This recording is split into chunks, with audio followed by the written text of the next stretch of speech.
One. Welcome to Worthy of the Jersey. I am Eric Flannery along with Tim Smith. Today is the day after the dreaded Game 2 loss of the Cleveland Cavaliers, just to keep things in perspective. The fold down the stretch. We might get into that a little bit, but we are excited and honored to have a special guest today, Coach Mark Carney, the interim or current interim head football coach at Kent State University, St. Edward graduate, good friend of Tim Smith. We know Mark well. We obviously wish him well. We're excited that he has this opportunity. So we are going to get into a little bit of Kent State football. So welcome, Coach Carney. Appreciate it. You got any opening statements to make, like a I press think conference? I think this is my third time as a Yeah, guest you've been on on the here pod. before. Yeah. It's I feel like I'm in a class now. You know what I mean? Like there's Lombardo, obviously he's up there as far as appearances, but I feel like I'm I'm at home here. Well, Tim gets bored, so he'll text me like once every 2 weeks, and I say no, 90% of the time. But we couldn't pass on the new football coach at Kent State. So we gotta Now that I've got a title. we are all That's right. about getting PR, getting this program taken off. I think Tim will Do take it. full responsibility if any of that happens. Let's do it. Absolutely. All you have to We've do been is steady at about 10 listeners for 15 years now. So we're trying to get it up to 13 or 14. Listen, I'm always amazed every time I'm out. If we don't do one for a while, I will have, and I mean this, more than one person stop me or talk to me and say, "Hey, when are you doing another podcast?" And I'm just like, really? The fans are out there. Yeah, you listen? Yeah, okay. So let's get into it a little bit. Mark, obviously, taking over at Kent State, just explain a little bit of like your position now. I'm calling you the interim. I don't even know if that's the case. I don't know, Yeah. where that's leading to, or and I guess we'll get into some of the questions that I have for you being an interim. But where are you at right now? Yeah, I'm officially the interim head coach. Signed a contract about a week ago. That'll take me through the last football game of the 2025 season here, or January 15th, whatever comes later, if we happen to make a run at the Natty. They worked that in there for sure. But yeah, That excited probably for had the a lot of opportunity. negotiation. Yeah, yeah. A lot of language, a lot of fine print. No, excited for the opportunity. It's no real skin in the game as far as like a history with Kent State University, but Northeast Ohio is home, right? And this program has always been rooted in Northeast Ohio guys and opportunity for Northeast Ohio high school football players, and we're going to continue that trend. It's a great brand. I look forward to building the brand, while I've got the opportunity to.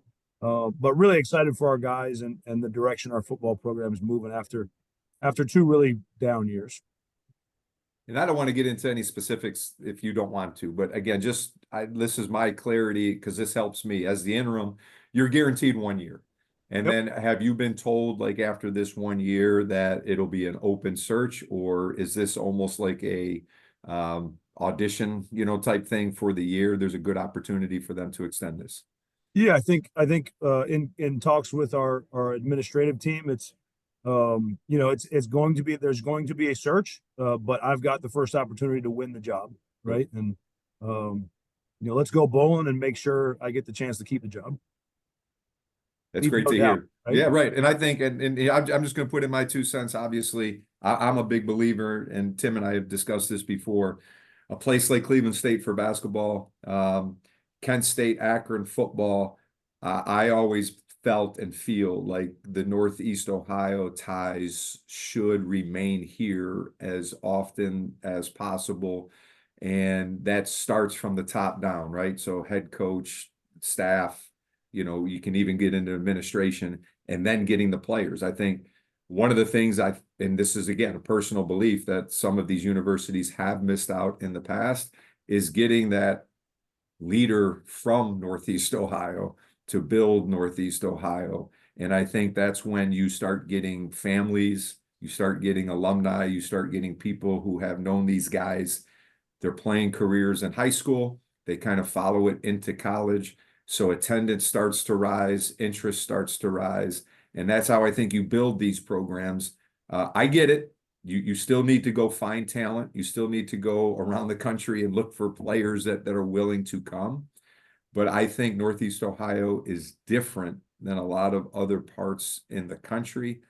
And I would hope and pray that you, as the Northeast Ohio guy, understands that, which I think you do. And I hope the plan is, if I'm a fan of Kent State, I want to see kids from St. Ed's, Brecksville, St. Ignatius, Akron, Holt. Like, I want to see those kids playing at the universities close to home.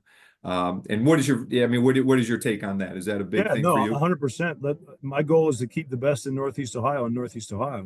And you know, if you look at our administration, our AD is an Akron guy, grew up there and played football at Baldwin Wallace up the street. And you know, I played at St. Ed's and then, you know, took my tour up and down the East Coast coaching college football. But the MAC is a special place. You know, was here for 5 years at BG, from 2009 to 2013, and getting to recruit, you know, Northeast Ohio and Youngstown and Pittsburgh and Detroit. High school football is important there, right? It means something to the people, and you can always build around purpose, right? And whether a guy's an inch short or, you know, a tenth slow, I've been king of the twos, right? I've been the too slow, too small, too weak guy my whole entire career. Bring it on, man. It's about, you know, the mentality that, you know, there's something about standing at a bus stop on a chilly winter morning, or having to walk to school that, you know, it toughens you up a little bit. And the people of this area exude that, and you can build and you can win around that. I love it because and Tim, I know you're going to jump in here, but Coach, just off of that, first of all, when you said the twos, I thought you were going to say the king of the 2 stars, 2-star athlete, or two, you know.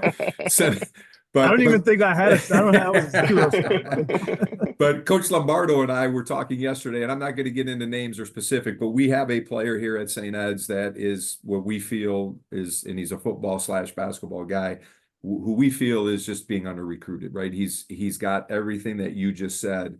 But Coach Lombardo just looked at me and he's like, listen, yeah, he's a tenth slow, or he's an inch too short, and I don't get it. And as Coach Lombardo being a state championship football coach and having a lot of history and obviously our history in basketball, when you have two guys sitting there telling people you are nuts for passing on this kid, Yeah, because he has every intangible that you just talked about, that is my feeling of that's how you build a program here in Northeast Ohio with those types of guys. And I know you're doing your thing, and I think you're doing it right. But that's just a perfect example of, we see it. And just because somebody else like Ohio State or somebody hasn't thrown out an offer, everybody else questions themselves. And the old eye test, Tim and I talk about this all the time. Why do college coaches not trust their own eyes? And you know, I don't know if that's something that maybe you can touch on that a little bit with the recruiting, because it is hard, right? It's a mass. Like you probably have, and I'm not going to even say tens to hundreds, you probably have thousands of names in front of you that you have an option. So how do you decipher that? So is there a process that you go through in the recruiting industry that it kind of gets things going, and how you narrow that down? Yeah, for sure. You always start with home, right? You always start with your backyard. And the guy who runs Scouting Ohio is a former Kent State football player, and he and I have known each other, you know, 20 years now. But you always start with home, and relationships, right? Is you know, you have to rely on people you trust. Recruiting is a trust game. It's an honesty game.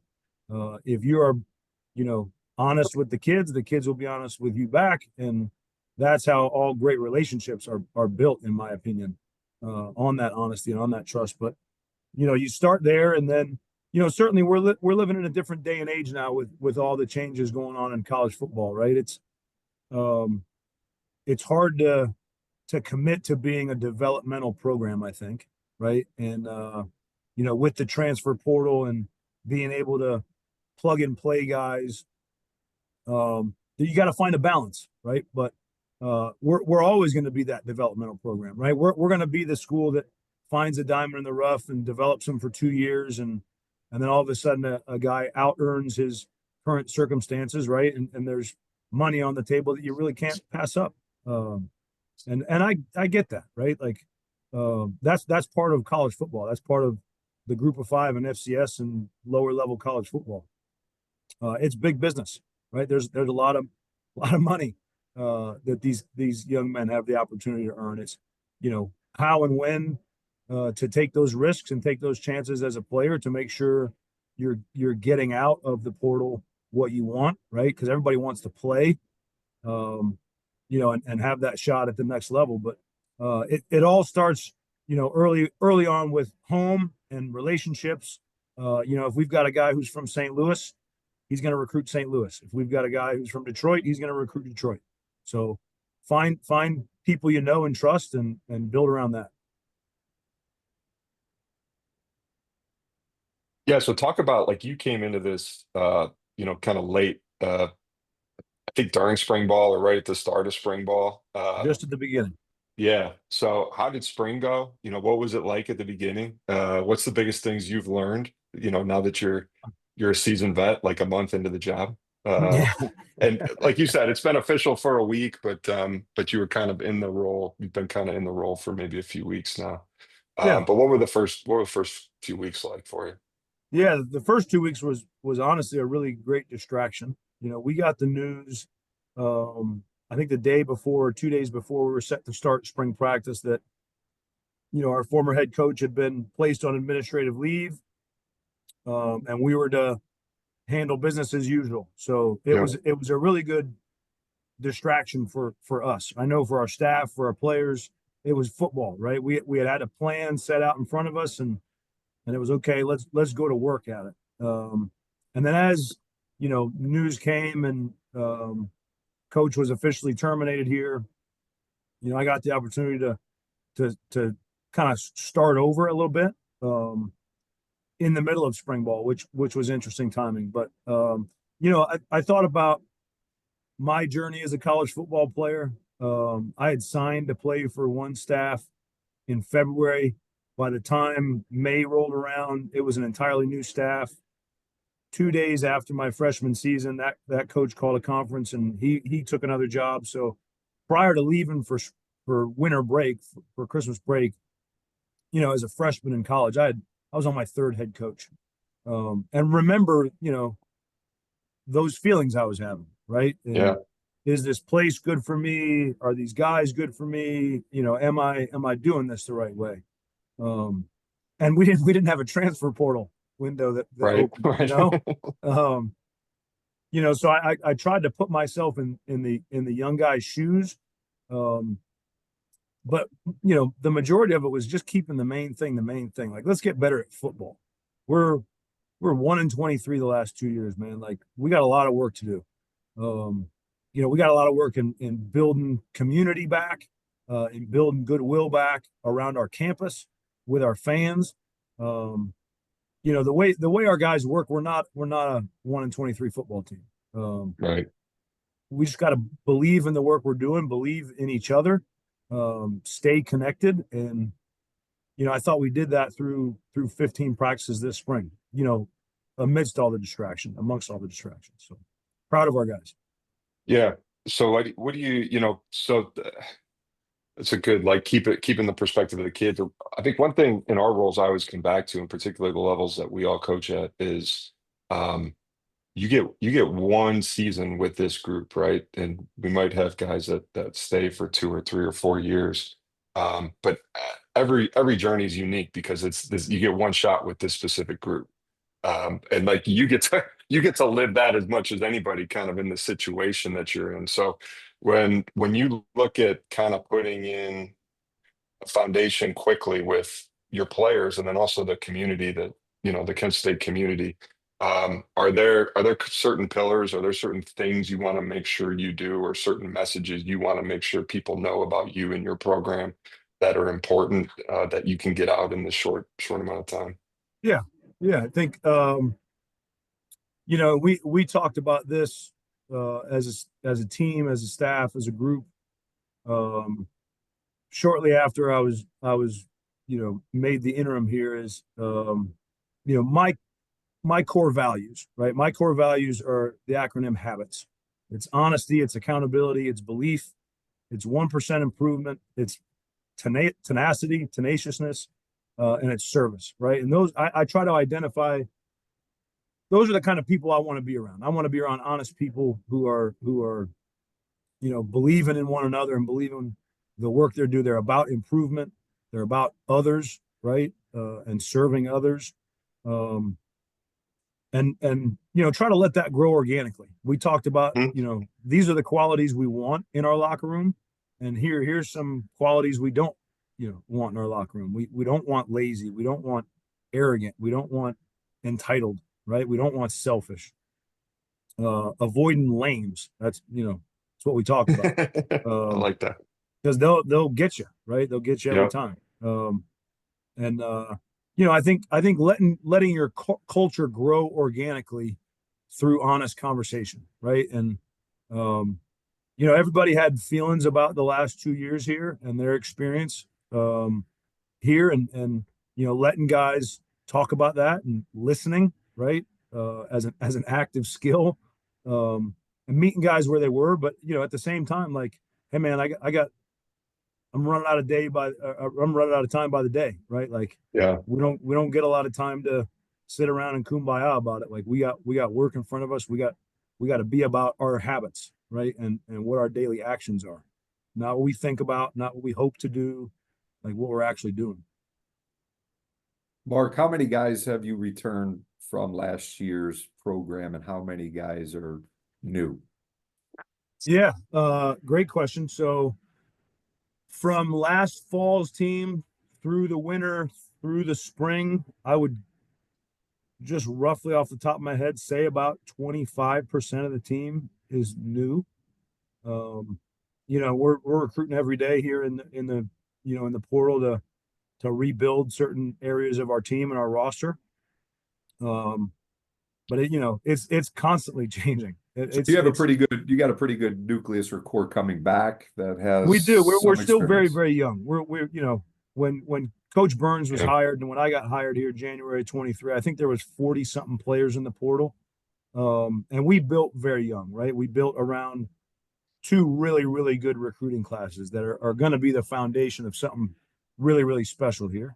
And now it's supplementing, with some older guys at key spots to, maybe get a veteran presence in the offensive line or defensive line or linebacker room, or, whatever it is. And part of my question too, like part of this is asking, because again, I don't know, right? Are you still recruiting for next season? Because again, in my mind, it's like, hey, football is probably already getting going. Like, you're already doing the spring stuff. You maybe have kids that are coming in early. And if you are recruiting for this upcoming season, like, are we talking like you only need a couple guys? Or are you still, because of, again, you've got a changeover, right? It's an interim. Sure. So I'm just curious, like, I'm sitting there going, I'm trying to put myself in Coach Carney's shoes, and what is going on right now? Like, do I need to get 30 guys still, or am I just looking for a few? I got 3 spots. Okay. 3 spots. So we've recruited really, really well. I love our staff. I think our staff's got great energy. I'm 44 and I'm the 3rd oldest guy.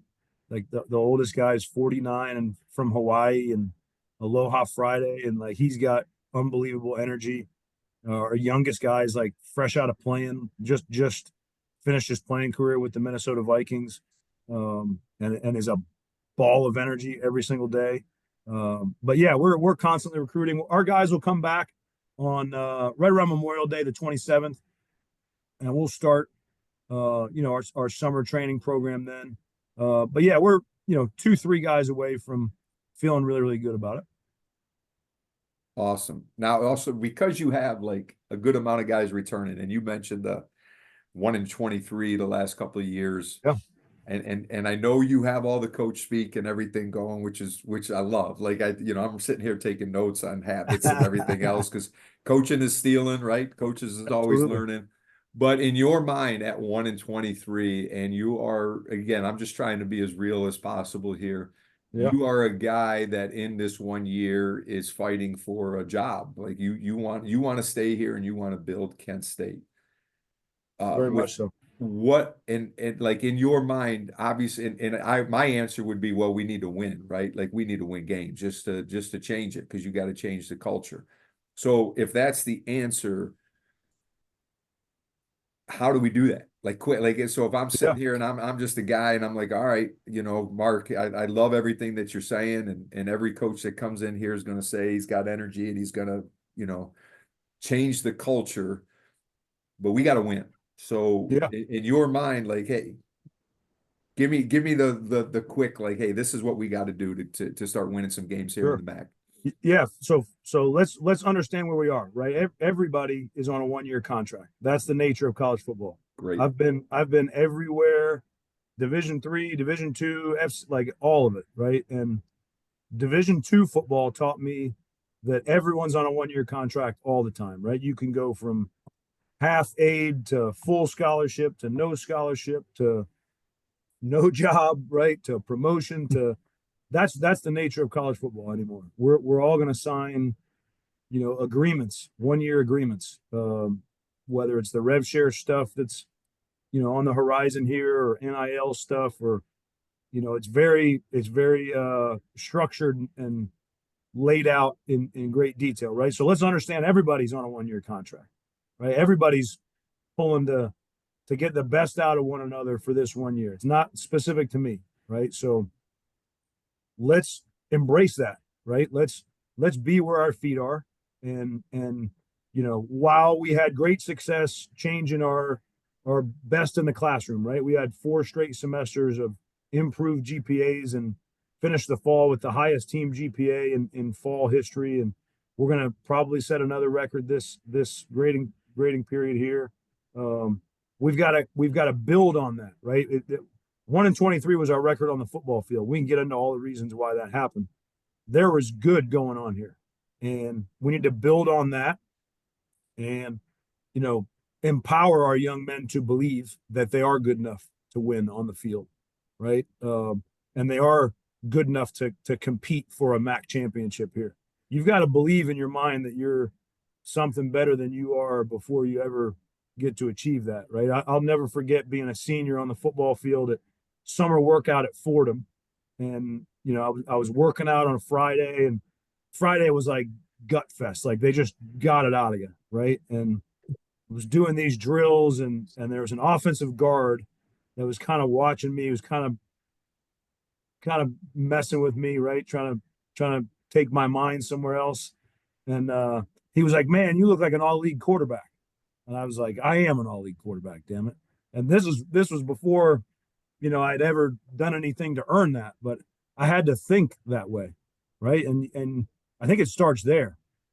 I think you got to, make sure these guys know that they're good enough, right? And empower them to take the habits that they've already started building and use them for good on the football field. Was that I another love it. coach speak answer? No, well, You didn't take any notes Well, on that's that. a no, good no, story. That's a good because story. right, it's a good story, and also be where your feet are is something I use a lot with our guys, right? And I Yeah. think that's really how you build your culture and you win is don't worry about the results, right? You gotta take care of the process, and that process starts right near, right, where you're at, and Yep. and take care of business. And I love that answer, and I just. I'm just trying to throw out some questions to see, like, No, it's make good. sure that you're prepared for this Yeah, position. I appreciate it. I appreciate that. Hour 2, we're going to get into some of the Yeah. offensive concepts. Yeah. Yeah, you haven't hired Tim Smith yet as your analytical offensive coordinator I because can't afford Tim I Smith. know it's every Kent State game this year. I'm gonna see a Twitter thing following your possessions, your charts, your everything else that he You gets and me into. both, Well, Eric. You I and me mean, I both. guess, yeah, you two know as well as anybody. I guess you two and Lombardo would be a fun conversation of Yes. getting Of, Tim's notes. of getting into Tim's head. Nobody can figure out Tim's head space. Well, yeah, you guys can have my wife on for that one, and that'll be Yeah. we could clear out the calendar for a few days.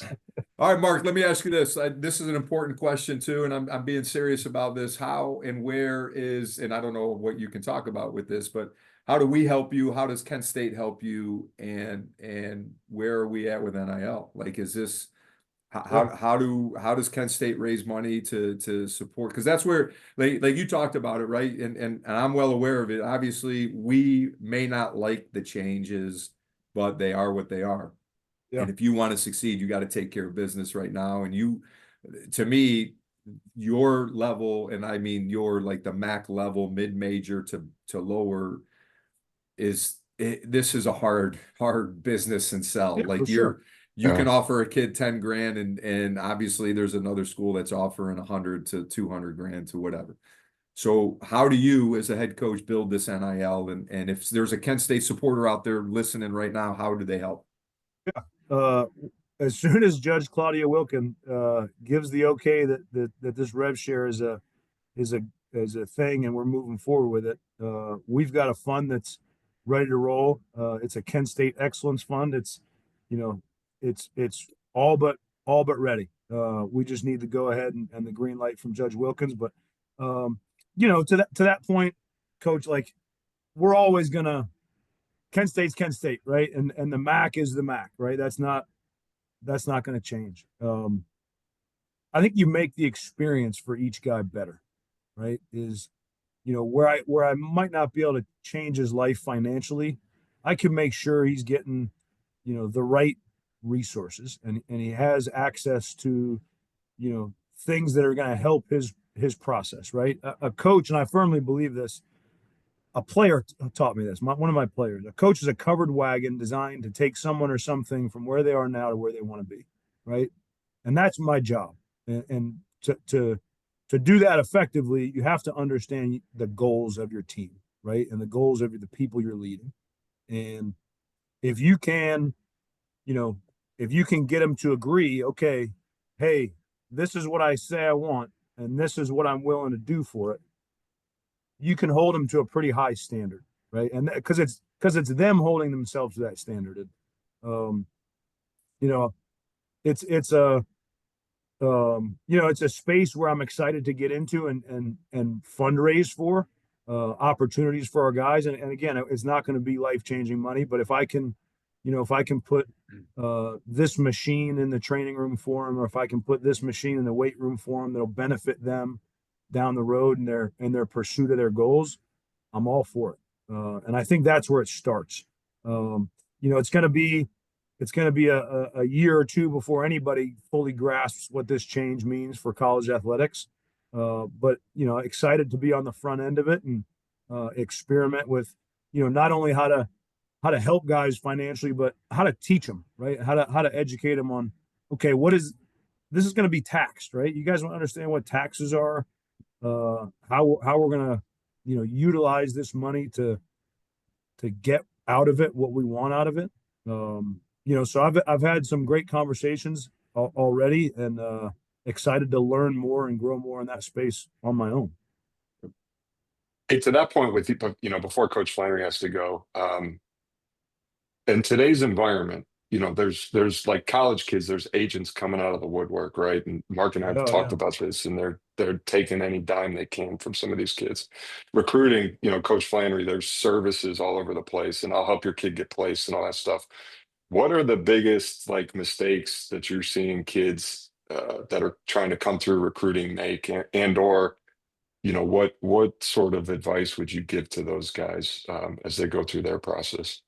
yeah. I think the agent landscape is challenging, right? I think there's good um, in it, but I think you've always got to be rooted in trusting and believing in yourself, one, and the people that love you, right? Because I see guys getting bad advice, right? I see Okay. guys jumping because their agent said this. And, ultimately at the end of the day, if I'm recruiting a player out of the transfer portal, I'm going to call his former coach and get, if I, again, relying on relationships, if I know somebody on that staff that I've worked with before, or I've known for a while, like I'm going to get his input on that player.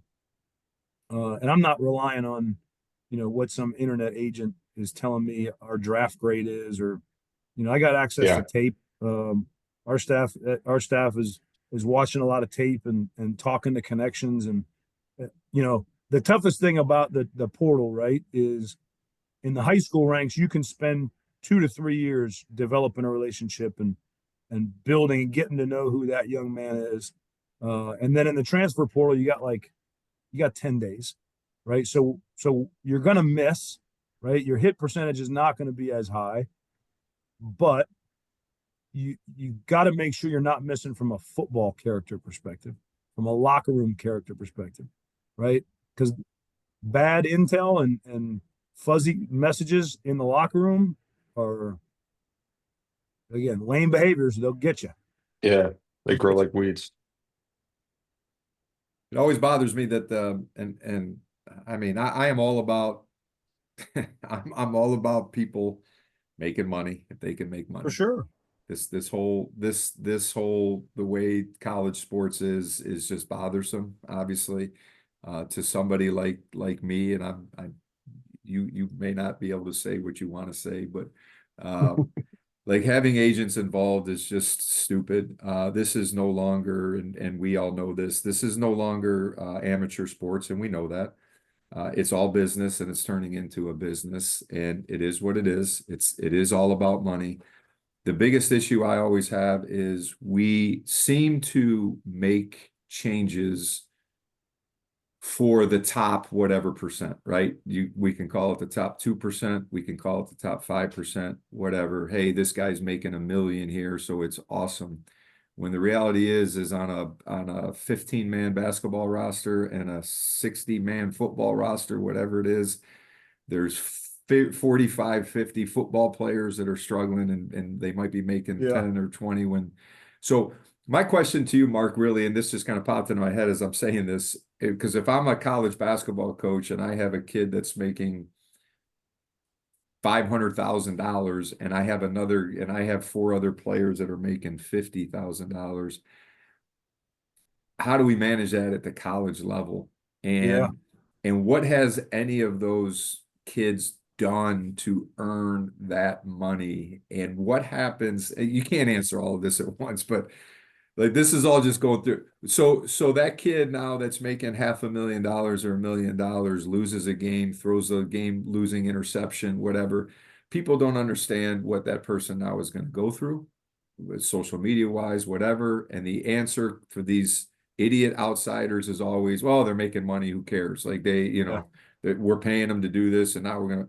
There are so many other levels to this: human connection, kids' egos, putting a team together. Hey, this is great for X amount of kids, but the reality is 80 to 90% this is a struggle, and I don't like. Not sure you can comment on any of what I just said, but I'm just trying to lay out the truth about somebody that you might not be in a position to say much about it. But as a coach, it's just got to be hard, right? Yeah. It's. I mean, it's been. And we always it's say, been before you go too, we always say, hey, it is what it is, right? Like this is the way it is today. So we have to manage it the way it is. And again, I know that as an older guy, like I got to come down to, meet them where they are, all that stuff. Like I've got to change, and that's all part of our job. And I know that, and you know that, but we're still allowed to be a little bit Sure. upset about what it's. Old man yells Right. at cloud, right? Yeah. Exactly. Exactly. No, I think I think that's the challenge of coaching now, is your ability to adapt, because, I remember the Fab Five, Eric, right? Like Yep. those guys would have made so much money, Correct. so much money. And they probably deserved it, right? Yeah. Like they changed They did. college basketball. And I was 12, 13, 14 years old in East Bay catalogs, right? And they for them to have missed out on that is like egregious, right? Sure. And there's, the Johnny Manziel, which I'm not going down that rabbit hole, Tim, that much from. No, I think it's great. To your Yeah. point, it's great that these guys get the opportunity to earn, right? And a lot of people have earned that opportunity for sure. When it becomes we're making money, or we're making decisions based on, ultimately not a lot of life-changing money, right? Right. There are certainly those cases in the 1% of guys that they're going to change generations of their families. But for the most part, it's guys still craving opportunity, right? I think what we see on social media is the top 2% and what they're making and what they're getting. But in reality, when you talk to these guys, is they just want to be coached. They just want opportunities to be on film and chase their dream of playing professionally. And there's more of those guys in this portal than you think. Yeah. How often do you get a mid-major kid come to you and the question now is how much am I going to make? It's part of the conversation, right? Yeah, it's a lot of the conversations I have. Yeah. All you got to say. Yeah. Yeah. I mean, I just think the average person out there may not understand that goes on now, right? That's just part of the conversation. Right. Yeah. And I think if there's, a well-intentioned parent that happens to be listening to this, there are agents out there that are asking for 20 or 30%, right? And if your son or daughter is getting offered $1,000 a month, that's $200 of 1,000 like off the top right away. And I don't know, I'm guessing a lot of people don't understand that. And there's, the system needs a lot of probably regulating and policing. And I think you guys both, Mark said it, and I think you said it too, Eric, is find people that care about you, that you love, that love you, that you can kind of rely on, if you're going through the process. And Mark, we don't say smart things often, but Mark said a lot recently in my conversations with him. But one of the things he said too about the college level is you're dealing with everything from 17-year-olds to 24-year-olds now. So that's one of the big differences in college, right? Is the sophistication of a 23-year-old is night and day versus a 17 or 18-year-old. So to wear the different hats that you have to, like in your position and your coaches, to deal with those, just you're dealing with men versus boys on some level, right? And the Very, different very support different. staffs that they might have. Yeah. No, it's I've had families with guys that are juniors in high school right now, right? 15, 16, 17 years old. And you get them, mom, dad, grandma, grandpa, everybody's in here rooting, congratulations, hugs, big hugs, committing and all that. And then you got a transfer portal D tackle who's on his own, who's got a degree from an Ivy League school already. It's a very different conversation. Yeah. It's I cannot blame college coaches. Like, listen, we have this. Do I want a 17 or 18-year-old who's never stepped on a college floor athletically, or do I want to go get a 20, 21-year-old who's had a little bit of college experience? And to your point, Mark, going back to everybody's on a year-to-year basis. If I'm a coach and I'm trying to save my job every year, I'm going to go get somebody that's a little more mature, physically better, bigger, stronger, right? Sure. And so as a high school coach, it's hard for us because slowly we are being taken out of the recruiting equation, which it is what it is, right? We talk about change. Like we still try to get our guys as much as they can at the D3 level, D2 level. We're still trying to push and make contacts. But I understand when a college coach is like, listen, I like your kid, but right, he's not a top 100, and he's also I got another, a sophomore at X university that I can get instead. So it's a challenging job, a challenging position. I love the fact, one, that we have a St. Ed's grad, a good friend of ours, as the head coach here in Northeast Ohio. So Mark, understand, obviously you already know you got a huge fan in Tim and I think the St. Ed's community needs to know more about you, right? Because I think Northeast Ohio will embrace you. I think once you shave that beard, you will get more and more fans coming in. Dye this part of it. But I just think you're in a great spot. And we obviously, Tim, I gotta jump off of here. So I'm just gonna finish off and just say, like, one, as an alum and as somebody that's known you for a long time, it's exciting and we're proud of you, right? Like, it's just one of those things, like, we always feel that connection. And when Tim says, like, hey, this is going on, and just understand that there are people like me that are around that are supporting you, and we wish you nothing but the best. I hope that Kent State, makes the right decision and keeps you there long term and signs you long term. And if there's anything ever that we can do here at St. Ed's to help you out, we're here for you. and Appreciate that. wish you all the best. And Tim, I'm gonna get out and I'm gonna let you close this out. So don't let him talk for another hour, Mark. I won't. I won't. I know. Yeah, I know certain buttons to press for Some of sure. us have Three to go minutes, three, teach. Yeah, three minutes time. I appreciate you have to get back to work. What Yes, do you I know guys have some of like us a have week jobs left? around I here. got a tea You guys time have in like a week 20 left in minutes. the school. Yeah. All right, we'll see you, Is it fellas. like finals? Go ahead. Thanks, coach. Appreciate it. Go Eagles. Amen. All right, coach. Yeah, this is what I was trying to avoid. I wanted to make sure we had Coach Flannery on just so you and I didn't That was get good. completely off the rails here. Yeah, that's good. That was good. So you got you guys are in the middle of the portal. You got coaches actually out. I've seen on Twitter or whatever that coaches are Yep. out recruiting now. What does the next few weeks look like and just kind of shaping into the summer? Yeah, no, it's like really this is my favorite month as an assistant. Yeah. Is May. You know, the high school coaches around the area and student athletes in the area are all getting together, and they're starting their spring practice showcase kind of deals, if you will. And our staff gets the opportunity to go around and evaluate guys on their campus in their high school weight room in their high school in front of their coaches and peers, and um, watch them in their environment. So it's from a live evaluation standpoint, this is a critical month for us in the high school recruiting landscape. And then like we talked about, wrapping up some portal guys. Have had Yep. 2 really good weeks of visits with lots of great candidates, and kind of being selective on who and where we build. So Yeah. And I mean, it looks like, and the portal's still open for like another portals week, right? is officially closed. 25th was the last day of the portal. Okay. Yeah, I got my months backwards. You're right. Yep.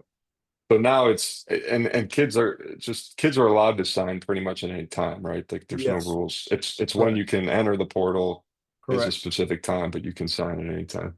Correct. Um, so I like, do you have benchmarks of like when you kind of want to be set with the roster and ready to roll Yeah, I looking into think the preseason? we'll be for the most part we'll be set by the end of this week. Okay. Have there's a couple guys that have visited that we're making sure are able to graduate with the right degree, or it's Yeah. it's the details on the transfer situation. A lot of guys that want to be here, right? It's just making sure all I's are dotted and lowercase J's and T's are all the details there. So um, yeah, I mean we're gonna start on the 27th, right? And that will be our team for the 2025 season. Yeah. Awesome. Yep. Awesome. Anything the Kent State community should know about as far as events or things where maybe you'll be or where there's ways to support the We're actually going to program? do a coach's caravan deal out at, I think is it Sibling Brewery? Yeah. Yeah, yeah. Who's is it Ed's Up guy here in Westlake? Yeah, in yeah. Westlake? Yeah, yeah. Oh, nice. When So is that? yeah, I was actually going to Should, send we should you a we should have led with text. that. I was going to send you a text. I just got the detail yesterday about Okay. the day, but yeah, I might have a guest pass spot available for you. But Appreciate I you as think that's always. June 30th, I believe, Okay. if I'm not Yeah, so mistaken. that's Cleveland area, folks, and we'll definitely get that out on the social. If you follow Coach Carney or follow me. Absolutely. Yeah, sibling revelry. We'll confirm the date, June 30th. That would be awesome. That's a Yeah. good idea. Yeah. We're gonna do a little Um, coaches caravan. It'll be a lot of the head coaches from Kent, but yeah, we're gonna do a thing around me being the new head football coach. So wait, excellent, excellent. Um, yeah, I don't know what else. I don't want to get too nitty-gritty. We should be going on to some of this stuff. I would say this, I was really impressed. Last year our schedules kind of lined up too much with St. Ed's and Kent, so I don't think I made it to I didn't make it to a game. I had to scream at my TV instead. Um, the atmosphere around Kent State, especially early in the season, was really good. We made it to a game, I think it was two falls ago. I think we saw the one win, actually, the 1-23. And yep. there's a great community there. There's a student body that I think wants to support successful teams. It feels like basketball's having a good off season, and I think your staff is really having a good off season. So maybe that's one thing we can kind of wrap on this is, um, how are things going as far as kind of getting the word out, and the activity feels great, and I think you guys are making a lot of offers in the right places. And it seems like there's a really good kind of energy around your program right now. So maybe touch on that, and then what people can think. When you think of Kent State football, what do you want people to think about? When you're looking towards the team in the fall. Yeah, it's a great question. I think the start we've had in this new era of Kent football, right? It's been exciting. The Yeah, community is great. This is, growing up in Northeast Ohio and living in Lakewood, and everybody's got a small town, right? It's not a big city unless you're downtown, but everybody's got a kind of a small town. And Kent is a great college town. The improvements the community has made in the last 20 years are unbelievable. I want to piggyback on the success our other programs are having. The men's and women's yeah, basketball teams have been really, really good. We just won 2 conference golf championships, the men and the women. There's a future Corey Connors out there, another one. yeah. You get some lessons from those guys. That'd be great. I'm still trying to sneak my way into that facility over there. Coach Mills is a little busy this time of year, but Yeah, no doubt, no doubt. no, just trying to build the momentum that we already have going. Kent's a great brand. It doesn't need, change. It doesn't need tweak. That varsity K that's on your hat there, like Yeah, people built that, right? And I want to make the James Harrisons, the Josh Cribbs, the Julian Edelmans, the Rosie Nixes and Dree Archers and yep, Spencer Keiths and Brian Humbert, like all the people that built this place. I want to make them proud.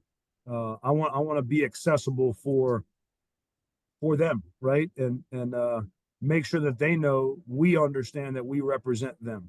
And I've been trying to impress that on our guys that this is way bigger than the 105 guys in this room, right? It's people have pride in this logo and what this means, and they want to see it succeed. So trying to rally and build around that, and again build on the momentum of our other programs that are operating at a championship level right here on campus, and showing us that we can do it. yeah. No, that's awesome. I think that might be a good place for us to wrap on this one. We'll have you Love it. back soon enough, I'm sure. Have you Yeah. gotten there was a Twitter response I see. Is there any momentum in getting the games with names thing Well, going? we're working on that. I'm just All cutting right. my podcast teeth early here. You know what I Yeah, mean? exactly. You And can work building. out the Yeah. kinks here. Yeah. That's right. That's right. So Julian Edelman, I'm sure you're listening or watching. So That's right. Yeah. get in Coach Carney's office, man. Come That's on. it. Come on, man. We got plenty of room.